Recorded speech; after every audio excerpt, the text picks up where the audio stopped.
content writer at Social Insider, and today I have with me Viveka von Rosen, a LinkedIn expert. And during this webinar, we plan on walking you through the latest LinkedIn trends for 2021. At Social Insider, we recently conducted a study about LinkedIn and discovered a lot of interesting facts, like the fact that LinkedIn has an average engagement rate of 0.35, and visually oriented content started to gain more grounds. Yeah. But I let Viveka tell you more about all of this in the minutes to come, because, well, she's the expert.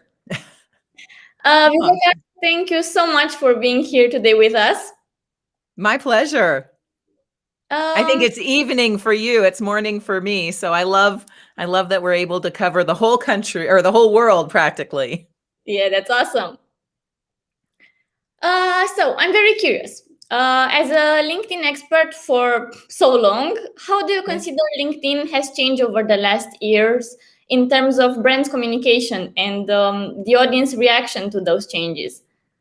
You know, it's changed significantly. It's interesting, when Microsoft acquired LinkedIn, a lot of people, including me, were a little bit concerned that it was going to get very corporate-y and you know, really be more of a money-making machine for Microsoft. But in fact, their cash infusion and their ability, or their willingness to let LinkedIn kind of grow and thrive on its own, has made it, I believe, an even better platform, from, you know, the free account and a lot of the new features that it's offering, to the different premium accounts. And they're constantly working on it. For a while, LinkedIn felt like it was just getting smaller and smaller, and you know, the original team was putting up more and more borders and boundaries. But I really feel like in the past 2 to 3 years that LinkedIn has really turned into a viable network, especially since you can still post content and it can still be seen, you know, unlike Facebook, where you really have to pay to play. You really do have an opportunity, depending on the size of your network and their engagement, of your content being seen by your audience. So we can talk about all kinds of different content and what you could do on LinkedIn, but in general, I really think it's moving in the right direction. Yeah.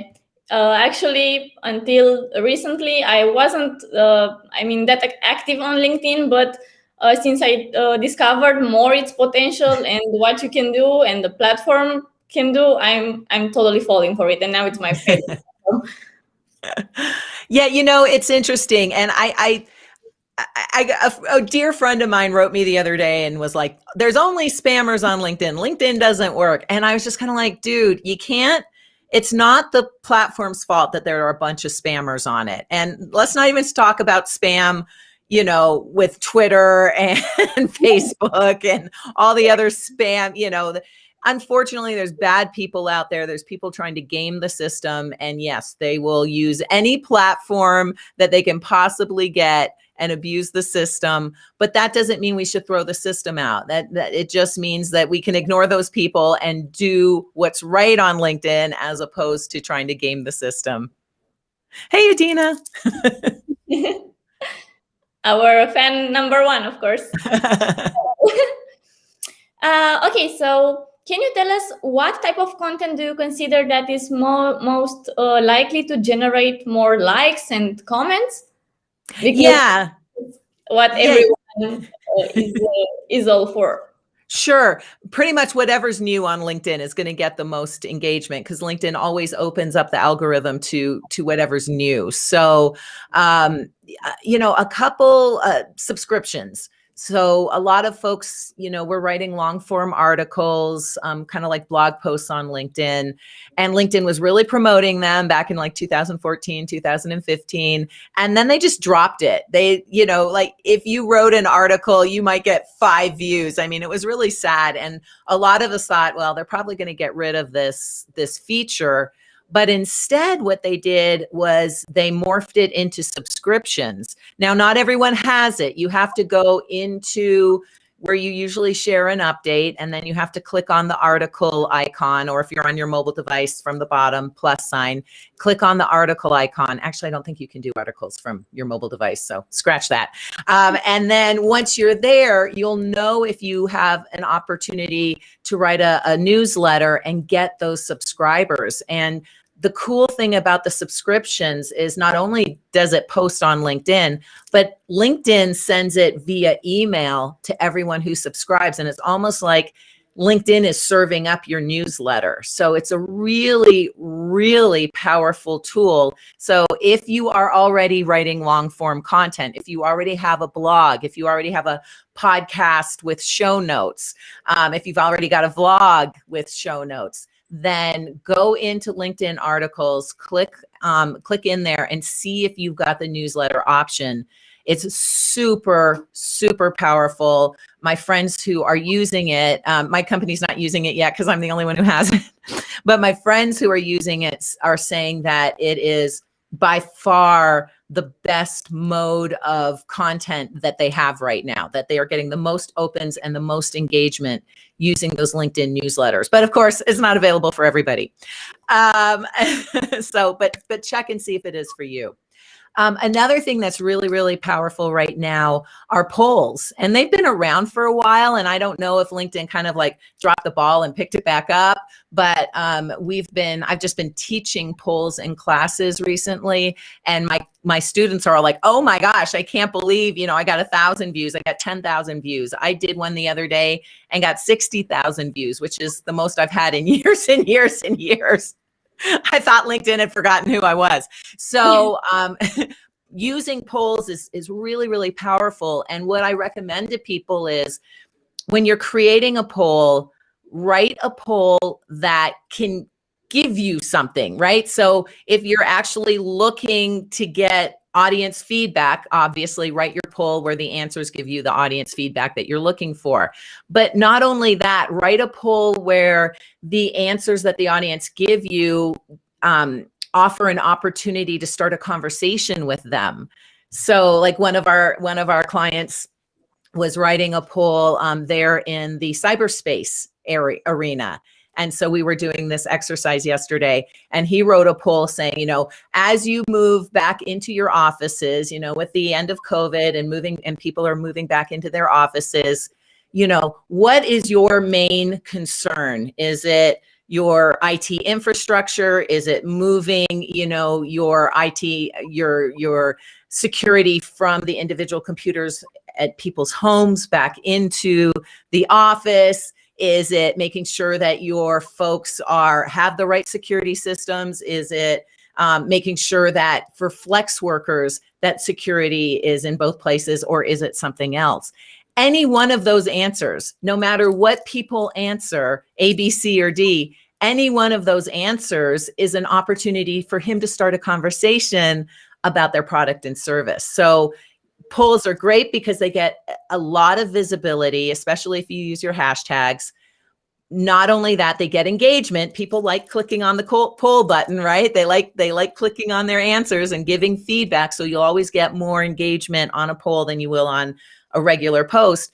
But using polls as a means of starting a sales conversation or a buying conversation is the next step that most people don't do. And the cool thing is, you can see the people who voted on your poll, and you can see the people who commented on your poll, and you can easily comment to them on the poll itself, or send them a private message, or send them an invitation to connect, referencing the poll. So it's a great way to kind of get rid of that cold gap where you don't know each other. Now there's a no, at least they've engaged on your poll, right? So there's a no, and then you can move it into the like and trust part. Nice, that's very interesting. I'm certainly gonna try it myself. So another of my questions would be, to which extent is the communication of small and bigger brands similar, and how much should they differentiate themselves through the way of communicating? Great question. Obviously, smaller brands or smaller companies, when you're talking about company pages, they're going to, in most cases, have less followers than a big brand or a big company. But, most engagement comes through your individuals. And so if you've got a small brand or a small company like us, I mean, we've only got, I think, 38 employees right now. So we can go in there and we definitely advocate employee advocacy. We use Everyone's Social, but there's awesome tools out there, obviously, besides that. If you can get your company, everyone in your company sharing content, not just your salespeople, not just your marketers, but everyone in your company sharing content. And if you can make it easy for them by using an employee advocacy tool, or heck, by sending an email with a link going, hey, everyone, click on this and share it. Your brand can look just as big as the big guys out there who aren't doing it, who are like, oh, we've got a company page, that's good enough. So if you can get your small brand and get everyone in your small brand, in your smaller company, to engage upon the content that your marketing team is creating, it can move that bar and make you look much, much bigger than you are. Everyone thinks Vengresso is this huge multinational company because we're all super active on LinkedIn and some of the other socials too, but we're only 38 people, but we're all active. And so what I would say to our smaller brands out there is, size doesn't matter. It's all about what you do with it. It's all about your activity and how you're getting and helping your sales team to promote your content on LinkedIn or Facebook or Twitter or Instagram or TikTok or Clubhouse. Nice. Very helpful. Can you tell us next, what do you think is the brand's biggest mistake when communicating on LinkedIn in 2021? Yeah, big brands are small. When I go to a company page and all I see are job offers, that is a huge missed opportunity. LinkedIn recently kind of re-upped their company page. And if you want to follow someone who's really, really good at company pages, follow Michaela. Oh my God, I'm totally spacing Michaela's last name. It'll come to me later. I'm sorry, Michaela. But she's got company pages down. And as soon as I get her last name, I can't believe I'm forgetting it. That's awful. Anyway, but you've got such an opportunity with company pages to reflect upon your culture, to let people see the inner workings. You can do office tours for those of you who are back in your office. You can do basement tours for those of you who are still working in the basement, right? You can get your employees to share interviews. You can get your clients to do testimonials. You can, share your webinars. You can share helpful hints and tips. You can share marketing assets. You can share your clients' content. I mean, there's so much of an opportunity on your company page to give the full picture of who the company is, what they believe in, who they support, how they support them, what altruistic works that they're doing, what the company, what the leadership principles are, all of those things. And again, it doesn't matter if you're a big company or a little company. If you're not making the most use of that company page, you're really losing out on the opportunity to engage both with clients as well as candidates. And then, as I said earlier, if you can get your employee base to kind of use your company pages as a content hub and then push information out from the content hub of your company page, it gets even more visibility and even more of an opportunity for engagement. So I think the biggest mistake is not making use of all of the features that are available. Noted. Now, I've said earlier that visual content seems to increase more and more in LinkedIn, well, as for the other platforms, Yeah. Of course, as well.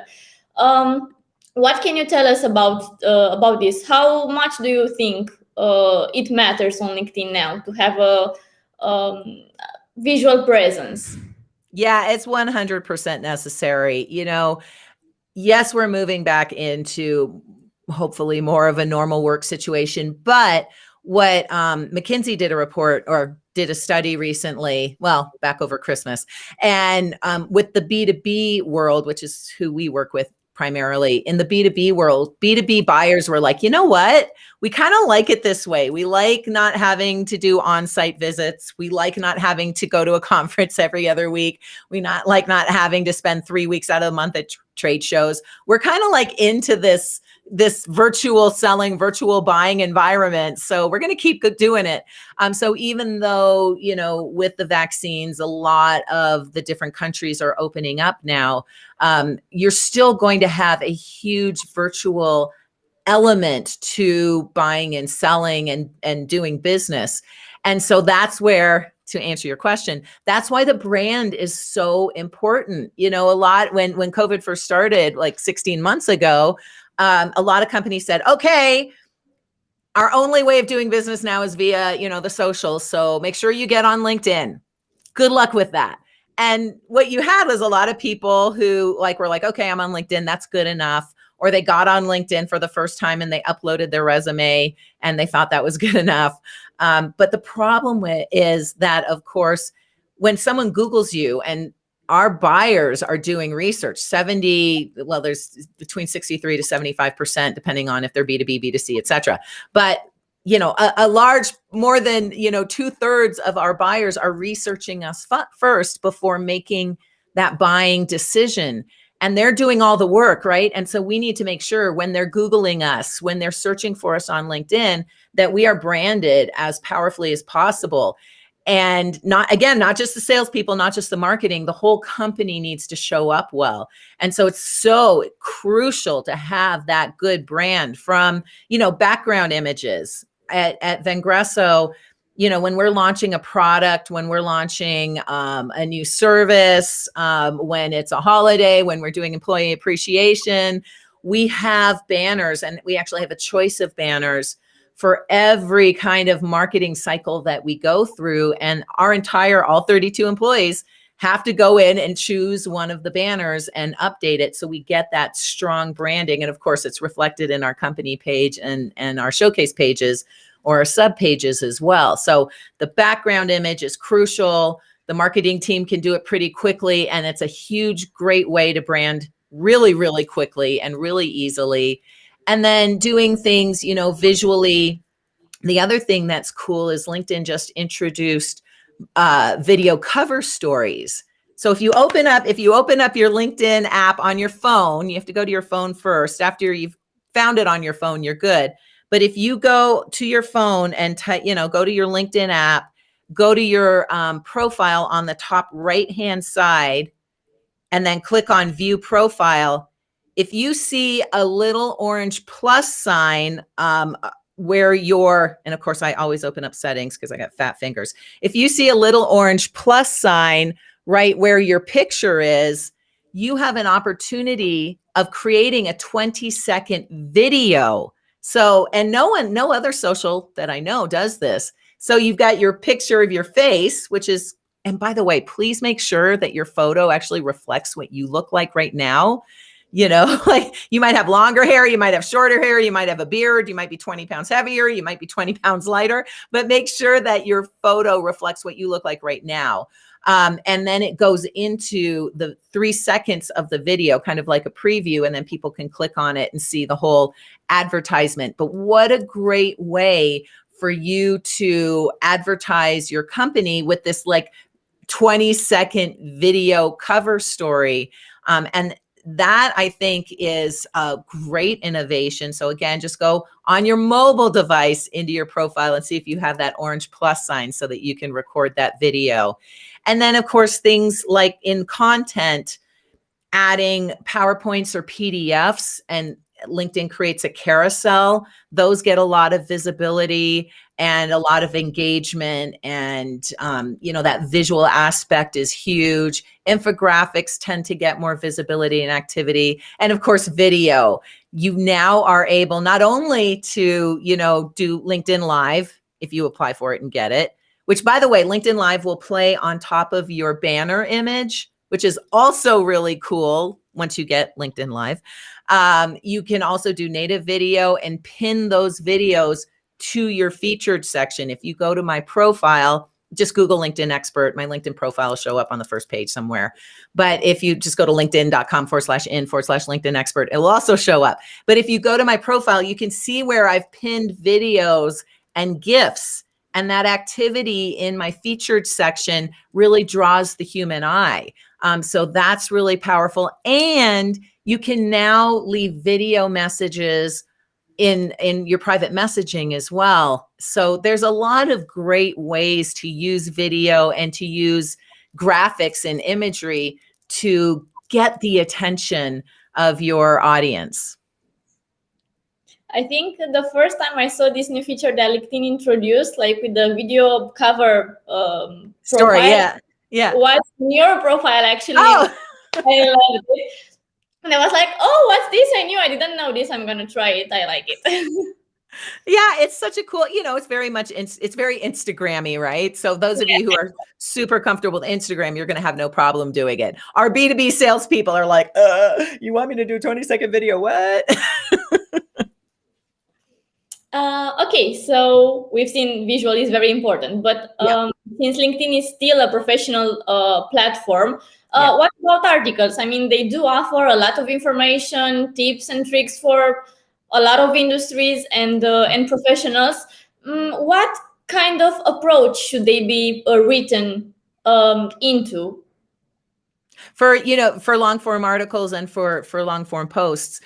In both cases, we have what we call the anatomy of a post. So you want to address whenever you're writing any piece of content, really. There's two things. There's our PVC methodology, and then there's anatomy of a post. So I'll explain both of them and how you use them. So anytime you're reaching out to someone on LinkedIn, whether it's one-on-one in a private message, or whether you're sharing like a 10,000 word article or a 1,200 character post, you want to use PVC, which is personalize, add value, and a call to action. So obviously, when you're sending a private message, that's pretty easy. Hey, Elena, thanks so much for, having me on your live the other day. I wanted to share this article. So that's P. I've already personalized it to you. I wanted to share this article with you so that you could share it with your, with your followers. And, please feel free to book some time if you want to follow up in the future. And so there's my PVC. So that's easy enough when you're sending an invitation or a private message. But when you're sharing bigger pieces of public content, like an article or a post, you still want to use PVC. You still want to personalize it. Now, you're not personalizing it to Elena, right? I might be personalizing it to a buyer persona of, community managers. Hey, are you a community manager of a large brand? Listen to this podcast, right? So I'm personalizing it to a buyer persona. Are you a B2B sales leader? Are you an engineer? So you want to somehow address who your audience for that particular piece of content is. And then you want to tell them what's in it. Like, I think another huge mistake people make is they just throw a link in to the update and they're like, okay, I shared a link. Who's going to click on it? It may or may not pull up the image. People don't know necessarily what the article's about. They don't know why they should be reading it. So you want to expand upon that valuable piece of content you're sharing, podcast, webinar, live, whatever it is, and explain what they're going to learn. Explain the benefit of clicking through and listening. Explain the benefit of clicking and watching. Let them know why they should be investing their time, whether it's 30 seconds or 3 minutes or 3 hours. Let them know the benefit of investing their time in your piece of media. Just sharing the link is not enough. And then you want to put a call to action. Let me know what you think in comments below. Have you done something similar? Share your link in comments below. If you have questions about this, please feel free to reach out to me. Share your information in comments below. So you want to put that call to action in there.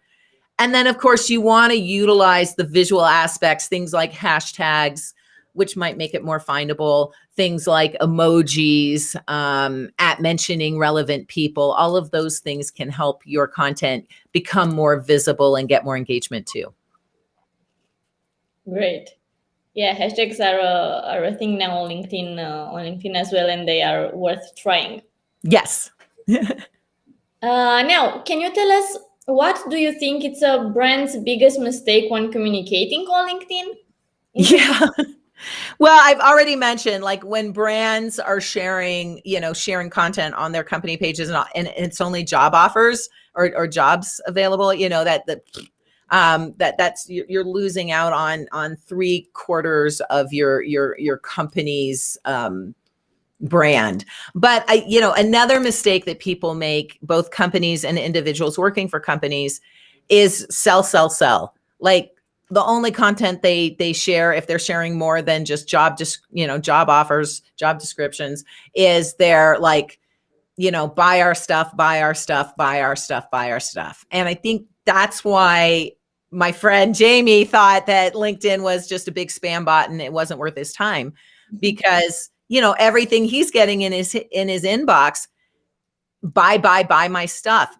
People get on LinkedIn and, anything they learned about sales, anything they learned about marketing just seems to drop away, right? We wouldn't at a networking event, I wouldn't run up to you and be like, hey, Elena, you should totally buy, Vengresso's package because he's Social Insider really sucks. So you should totally buy our stuff. Like, you would never do that. And yet that's what people are doing on LinkedIn all day long. I have a feeling if I asked anyone watching this right now to go into your LinkedIn inbox, like, how many of those invitations are clearly sales pitches? They haven't introduced themselves. We don't know who they are. We don't know why they're interested in us other than to sell us stuff. They're trying to pitch us before they know us. It's, I used to say, buy me a drink first, like, get to know me first before you try to sell me something. And it just drives me insane. There are so many ways that you can engage with people on LinkedIn before you ever invite them to connect. I already mentioned the polls, right? Share a poll, see who responds to your poll, reference the poll in the invitation to connect. Boom. There's like a 90% chance, because they know who you are. They saw the poll, they responded to the poll. There's about a 90% chance that they'd actually accept that invitation. Saying we have a bunch of friends in common. Yeah, I got 45,000 followers, 46,000 followers and 30,000 connections. Of course we have people in common. Who are they?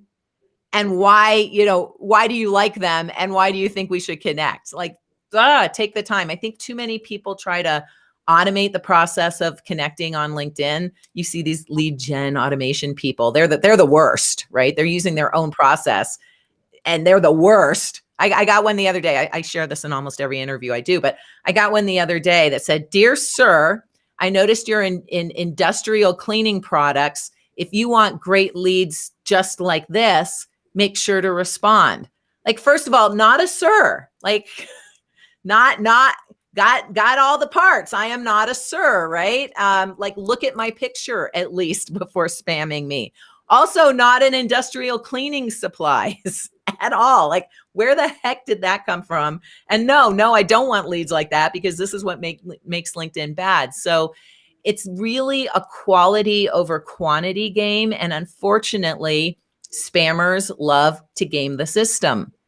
And people want leads. People want qualified leads, and they buy into these automated services out there. People are going, hey, for $1,000 a month, I'll get you, 10,000 leads. Well, they're not qualified leads. And chances are LinkedIn's going to shut down your profile, not their profile. And now you're out of a profile, you're out of $1,000, and you've pissed a whole bunch of people off. Like, don't automate your connecting on LinkedIn. Look at the person's profile, see what you have in common. If you have people in common, mention one or two of them and what you love about them, and you hope that they think that about that person too. Or engage upon their content and say, hey, I love the article you shared the other day. Or if they engage on your content, reach out right away. Thanks so much for engaging on my poll, on my carousel, on my whatever. Would you like to connect? there's always something real that you can bond over, but all this automation crap is what's giving LinkedIn a bad name. My last question was, is a bit related to what you actually said. I mean, I was very curious to see what's the number one element that every brand should have. I think I have it from you. From but do you think it's something else that you want to add to this? Well, I don't think there's just one thing, right? Because LinkedIn is a process. So, in order for a brand to be successful, at least the marketing team and hopefully the leadership, the marketing team and the sales team should have the right mindset. They should understand the power of the tool and buy into it and buy into the fact that, yes, we really do need to use this. Marketing and sales need to be more aligned. Marketing needs to understand what sales needs, and sales needs to make use of the great assets that marketing's creating. So sales and marketing need to be aligned. And part of that, of course, like I said, is creating that strong brand across your whole company, not just your salespeople, not just your marketers. And once you have that brand, then the people like your salespeople and your marketing folks, the right way of engaging with folks before you ever reach out and connect with them. And then pulling that all together by feeding content that continues to build not only the brand, but continues to build that, that positive sentiment, so that we build, as my friend Bob Berg says, that know, like, and trust, right? All things being equal, people do business and refer people they know, like, and trust. And so we want to move from know with the branding to like with the content that we share to trust with the engagement that we do. And I think that whole process needs to be adopted by part or all of the company. Wow, those were a lot of helpful insights. Sorry, not just one thing. It's great. Hit us with everything. I think our time is kind of up. Now I'd like to do a short sum up of what we talked. Okay. And what we learn is that we have to, as marketers representing brands, we have to use polls to see people's opinions, to ask them for their feedback, because it's very important. They are going to be more open to see that they are asked what their opinions and needs are. To focus on the advocacy and employment, to share their feelings, their experiences, because it's not about selling, also in communication overall. And also, video is power. Try to use the new features LinkedIn introduces, make the most out of everything, and test. Yeah, exactly. Great. Thank you. Now I have my next reading. Yeah. And I just popped, you guys can get a PDF, a free PDF copy of my latest book.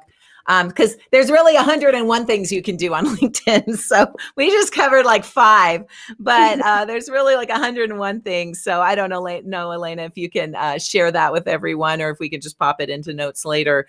But please feel free to download the book. And it's written for salespeople. So it's super. So you marketers will have no problem. There's like literally just like one tip and one picture a day. So it's super easy to do. That was pretty much for it today. Thank you so much to everyone that was with us. And thank you very, very much for your presence, Viveka. It was amazing. Oh, thank you. And everyone, don't forget to follow her on social. You'll see a lot of helpful insights, as we saw. And you also have your next reading, I guess. Yep. For many other social media tips on Social Insider's blog. It was a pleasure having you. Awesome. Thank you so much. It was my pleasure as well. Bye-bye. Have a nice day or evening or where everyone is. Yeah, exactly. Bye, everyone.